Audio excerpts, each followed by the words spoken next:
গাড়িওয়ালা বলে এমন ঝামেলা, ধর একটা অটোর সাথে কথা বললে বা একটা গাড়ির সাথে কথা বললে, হয়তো তোমাকে বললো তোমার পিছনে চলে আসবে, 500 টাকা নেবে, ও বলছে না 500 টাকা দেবো, নেবো না, তোমার কাছে যাবো না, অন্য জায়গায় আছে, সে সেখানে গিয়ে দাঁড়িয়ে পড়েছে, তখন তোমার উঠতে দেবে না। হ্যাঁ ওখানে এমন ওদের ইউনিয়ন আছে না, তুমি যদি কোনো জায়গায় ঘর দেখে আসো, যাকে প্রথমে করছো সেই তোমার পিছন ছাড়বে না, তুমি যেখানে যাবে পিছনে চলে যাবে না। এবারে গেছি, ঠিক অটোওয়ালাটা পেছন দিয়ে চলে এসছে, আমি বলি কি ভাই তুমি এখানে চলে এসছো কেন?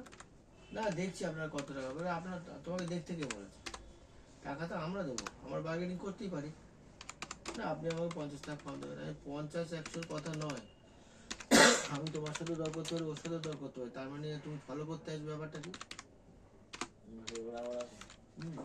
তারপর ওদের উড়িয়াদের মধ্যেই তো মানুষের মধ্যে ভালো মন্দ তো থাকে। একটা গাড়িওয়ালা বলছে বলে এখানে এরকমই, আপনি যেই গলিতেই গাড়ি বিয়ে করতে যান ওই দালাল পেছনে লেগে থাকবে, আর এরা আপনাকে এ করতে পারবে না। আমি ঠিক আছে, ভালো কথা। ওর গাড়ি বুক করলাম, হোটেলে গেলাম, হোটেলওয়ালাকে গিয়ে বললাম দাদা এখানে কিরম রে, বলে আরে বাঙালি ছেলেটা, বলে আপনি না আমাকে বলবেন।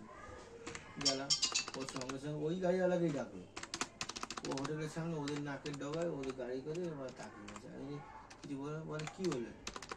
কিচ্ছু বলবো না, আপনি যান না, আমরা আছি। আর 8 দিন যাবত পুলিশ স্টেশনে এলাম, ওই গাড়িতেই এলাম। এবার যতবার গেছি 4-5 বার এদিক ওদিক গেছি, আমরা সব ওকে ডেকে ডেকে করে গেছি। ড্রাইভারটাও বলছিল দৌড়িয়া, বলছে আমাদের এখানে এরকমই, আপনি কোনো কিছু যদি একবার কথা বলে দিন, বললেন না আপনার পেছনে পড়ে। আর ড্রাইভারটা ভালো ছিল, ও নিজে নিজে তা আমাদের ড্রাইভারটা ওই রাস্তা দিয়ে যাচ্ছি, আসছে ওই অনেক জায়গায় হয়তো তারা দাঁড় করালো, আচ্ছা আপনারা একটু বাথরুম যাবেন, বাচ্চাদেরকে কিছু খাওয়াবেন, দাঁড় করাবো, জিজ্ঞেস করে একটু দাঁড় করবো।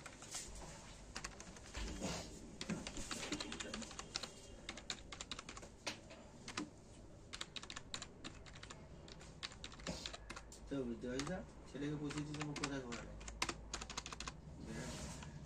আপনি কি করেছে?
ওই ঘরে বসে যাবো, ওই ঘরেই চলে চেয়ার আছে, বসে বসে খাওয়া যায়, চলো তাই হোক,